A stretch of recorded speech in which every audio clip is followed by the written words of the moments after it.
Welcome to this year's Engine Week. It's time to learn all about engines in aviation. All right, Engine Week 2022 here in Edgewater, Florida at Viking Aircraft Engines. Today, all about Viking.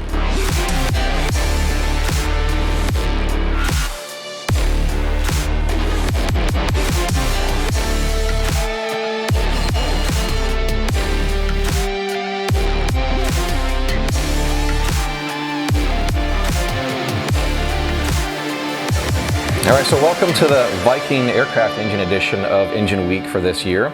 And we'll go through several different things, what's happened here at Viking. But I do want to mention we did this about 2 years ago, and I'll reference that video in a link somewhere above or the description below if you want to see a real deep dive into all the details of how he builds the wiring harnesses and all that kind of stuff. But today I want to do more of like an update, what's been happening and what's moving forward with Viking. So introduce yourself and then what you offer, and then we'll go into that. All right, well, I'm Jan Eggenfellner. Me and Alyssa Eggenfellner, my wife, we run Viking Aircraft Engines here in Edgewater, Florida. And the basics of our company is to take an automotive engine, mostly Honda engines, and we convert them for aircraft use that you can place in a kit airplane. So basically it's not for certified, it's for experimental or home-built EAB aircraft. And you have 3 different options for his horsepower range, is that correct? Yeah, 3 or 4 now. Yeah, we start down at our 90 horsepower, which is the little 3-cylinder engine. That one is actually the only one that's not a Honda, that's a Mitsubishi engine. And then from there we jump up to a couple of 130 engines, 130 horsepower, that's a 1.5 4-cylinder engine.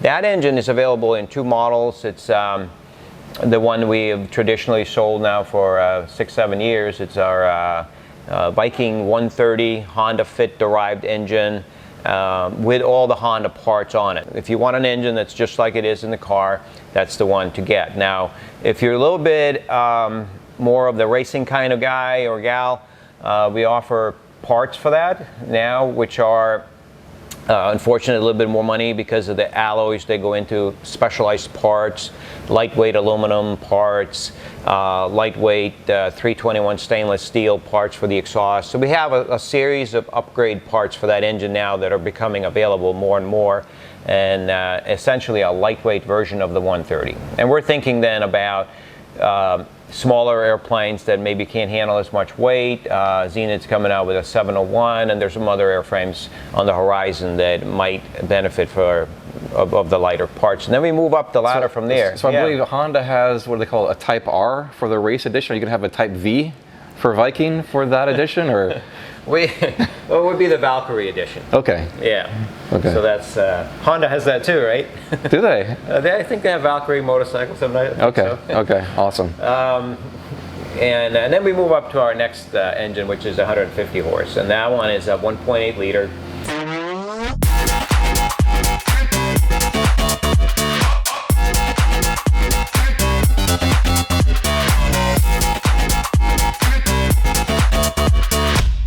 That one's actually port injected. The 130 is a direct injected. The 150 is the 1.8 liter, so a little bit more displacement, single cam, 150 horsepower, and same thing with that. We'll offer some parts for that if somebody is interested in some Christmas presents of stainless steel exhaust and so forth. Stocking stuffers. Yeah, it's expensive stocking stuffers. Yeah.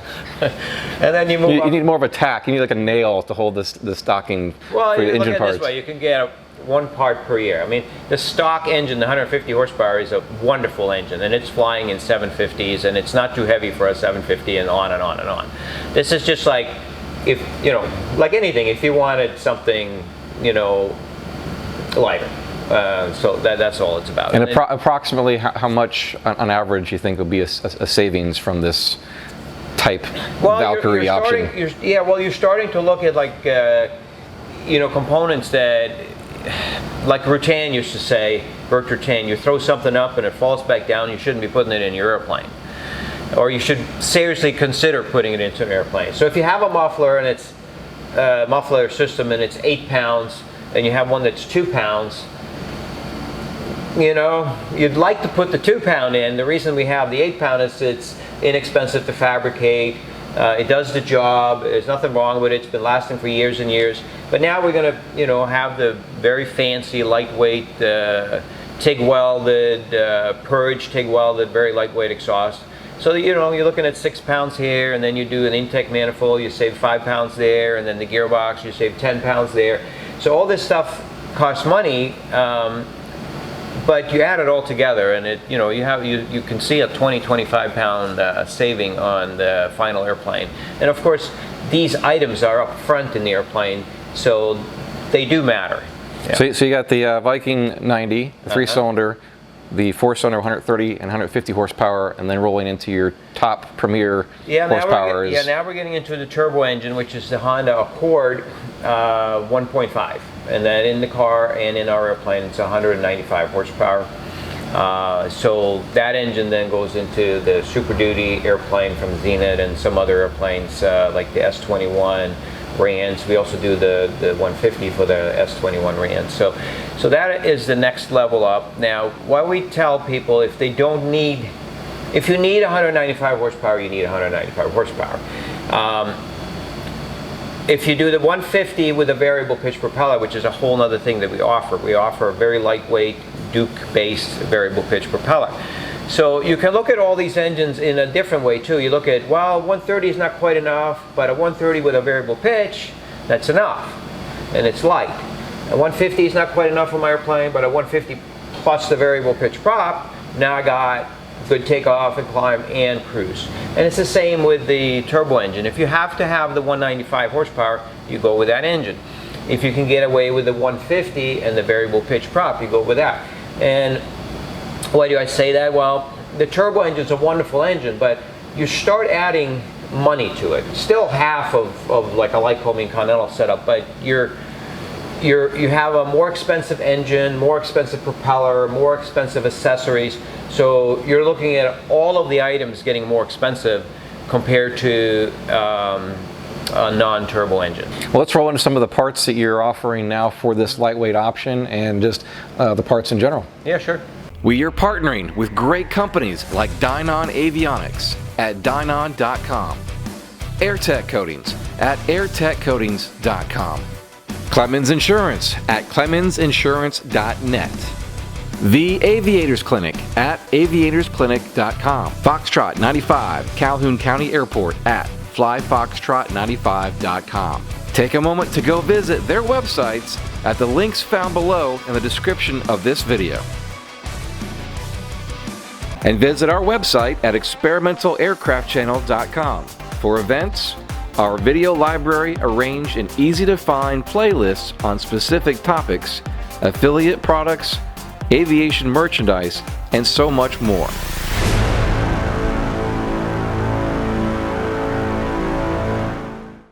One thing we're going to talk about a little bit here on this table, we just kind of pulled out a few parts, and it's important, I guess, for us to have our customers understand and feel confident about what they're buying from us. One thing that I just laid here on the table is something as simple as a starter motor. Starter motor is now available in this world from lots and lots of sources. You can get it at Napa, you can get it at Discount Auto, you can order it online, you can get a genuine Honda part and so forth. We do use all the OEM Honda parts on our engine. Why is that important? Because we feel like you can get thousands and thousands and thousands of starts. We feel like it's not going to let you down on the weekend and things like that. Now, here's something cool, and the reason I pulled this starter out, even for you guys that have worked on engines for a long time, see this helical gear that's on the starter? Pretty unique. Something that I haven't even seen. We've seen it on the Honda engines for the last few years, and clearly that's going to engage with the ring gear better than the straight cut gears. So pretty neat piece of equipment. I point that out because I want you guys to understand that a lot of times what we're used to as far as engines a few years ago are different. You know, every year the Honda, Suzuki, Chevrolet, any kind of engine manufacturer or car manufacturer, they come out with nicer, better parts. Here's an example of something else that's very lightweight. This is an alternator that's very popular, and it's used in experimental aircraft by Rotax, by other companies. People buy this particular one because, again, it's a very lightweight. It puts out a lot of amperage. Now, what about the details? Well, you can buy this, again, for $30, $60 on eBay. But what are you getting? You're getting an alternator that is a copy of this. It doesn't have a voltage regulator that's going to last. And obviously in aviation, it's important that we pick the right piece or the right brand. This is a Nippon Denso, a genuine Nippon Denso alternator. It's made in Japan by Nippon Denso. And for you guys that are doing this on your own, or you're doing your own conversion, I'll give you a little trick here. If you buy one of these and you look carefully through the fins, you'll see a ceramic coated stator or circuit board in the back here, and that's what you want. You want the one that has the embossed Nippon Denso. And I'm only showing that because I want you to understand that we have the same interest in your success, that you're not going to have an alternator fail in 10 hours, you're not going to have anything come down, because we want you to have the success that we have had flying these engines. Now, same with our gearboxes.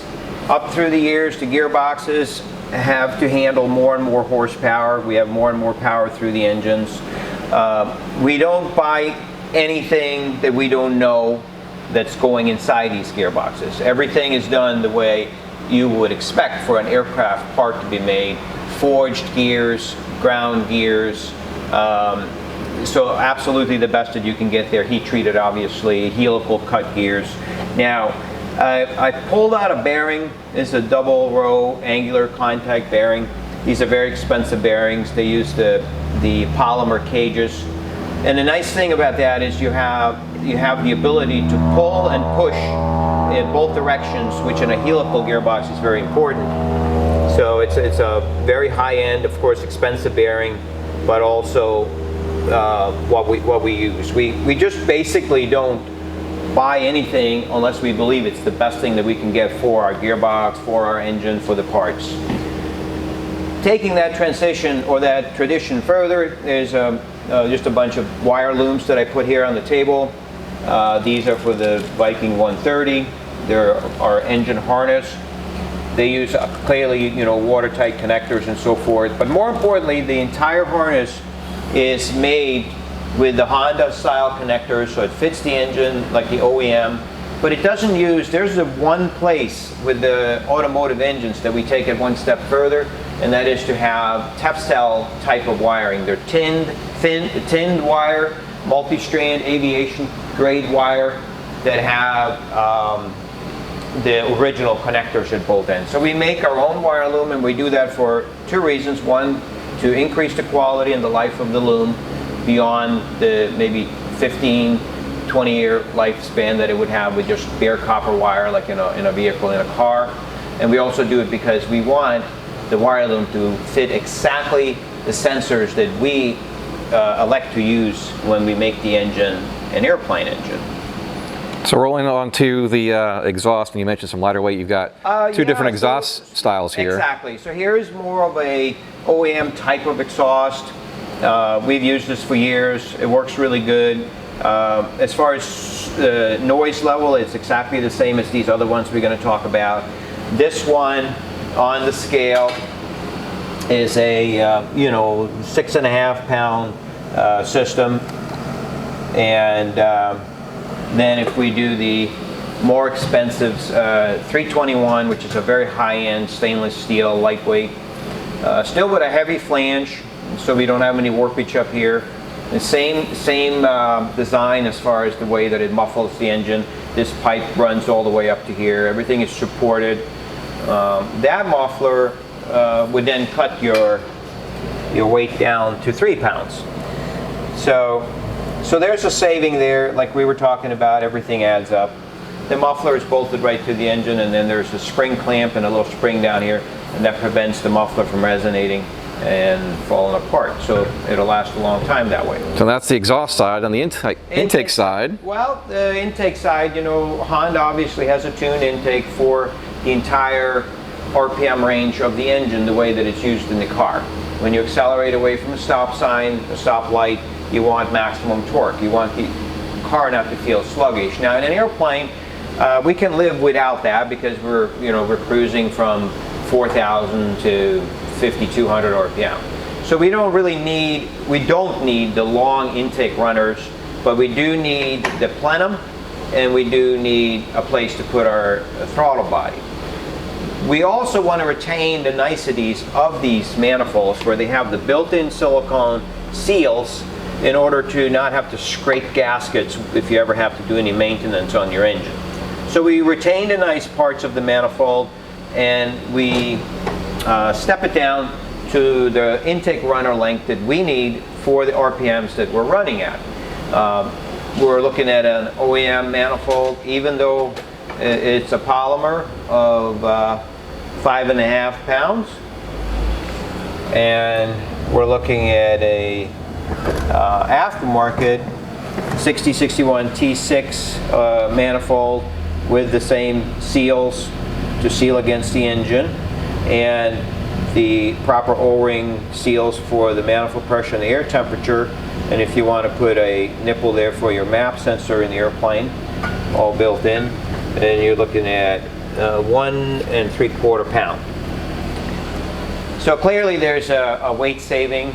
It's like anything, you know, people that race cars know about this. It's just money. That's all it is. Now, obviously, we're going to manufacture these mufflers and these intakes and other parts as reasonably as we can. But the video today was, part of it is about what is new, and this is something that's new and that we're doing. Sure. My name is Alyssa Eggenfellner. I'm kind of sitting here amongst the sea of engines, and I like to say Jan is the shop monkey and the brains, but I do literally every other aspect of the business that kind of keeps things rolling, and I deal a lot with the customers and their parts that they're going to need and try to make sure that they're set up for success, essentially. So we offer a lot of services and a lot of different firewall forward kits for different airplanes. One of those being the Zenith. Obviously, that's something that we kind of specialize in, not only in engine components and firewall forward components, but we also do a lot of parts for the actual Zenith aircraft itself. We have built and flown many, so that is a great platform for what we do. On top of that, we do things like the RANs and the Kitfox and the Vans aircraft. Like down below, like as you see, there's the adapter there on the engine mount that we just got done doing for RV6 or an RV7, if I recall. But we're working on a couple things like that. So we have a bunch of things always happening, always going on here. And one of the services we started offering a couple years ago was doing on-site installs. So we will actually travel to people and do those installations, and it's become such a heavy demand, we've actually started limiting a little bit because we were leaving the shop once a month just to go install people's engines. So a great part of the affordability of what we offer comes with that expertise, and we have parts that make it easy for you. We can go out and do the first flight for you. We can install the engine for you, and that really speeds you up towards the end of your build process, where you've kind of just been like, okay, I'm ready to fly, I'm ready to get out there, I need someone to kind of hustle this along. And that's where we kind of come in. Or, you know, you can always travel it here and do that as well. We just had some gentlemen here that decided to upgrade their prop. They'll fly in, we'll update them to one of our other offerings, which is a variable pitch propeller like Jan spoke about earlier. So there are a bunch of different options, there are a bunch of different airplanes, and we tend to have an offering for one or all of them. And that builder assist option, either you traveling to the site or they come here, about how long does that take to get an engine installed?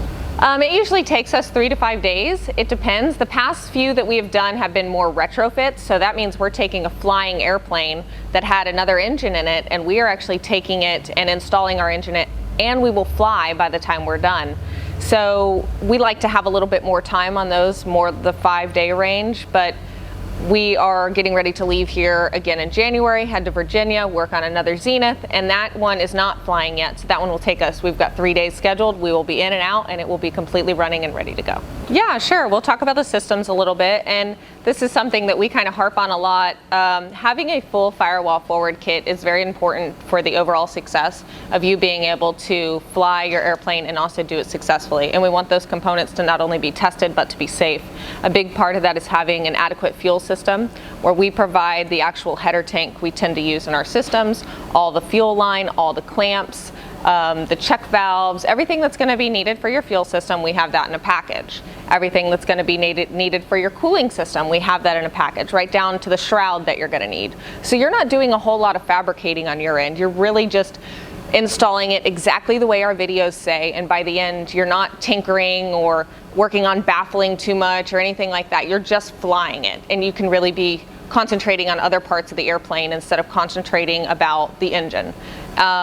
Propellers, obviously we supply propellers. We tend to use a Duke propeller, whether it be ground adjustable or variable pitch. And then we do the spinners, we do the cowlings, right down to the hinges and pins that come with it, so you have all the bits and pieces that you're going to need. There's nothing worse than having a package arrive and then realizing you've got $5,000 worth of more purchases to make that you never intended on. So that's something we really try to make complete. The exhausts that Jan showed all come part of our kit. What else is there? All the electrical systems. So we have a lot of pre-wired trays too, so people are not maybe comfortable with the wiring, but every other aspect, they will buy trays that Jan has pre-wired for them, and we'll even send all that off. So that's another step that kind of gets them headed in the right direction. Or if they want to do it themselves, we'll supply all the pieces and a wiring kit so they can do it themselves. So they're not trying to figure out what pieces they may be missing or what terminals they need or what tools they might need. So you have something to kind of jumpstart you into the right direction. So Alyssa, obviously you're staying in the middle of a good quantity of engines. Yes. You want to talk about lead times and the ordering process and shipping? Yeah, absolutely. So in the past few years, we have kind of grown exponentially as far as, sending out engines and needs and quantities and stuff like that.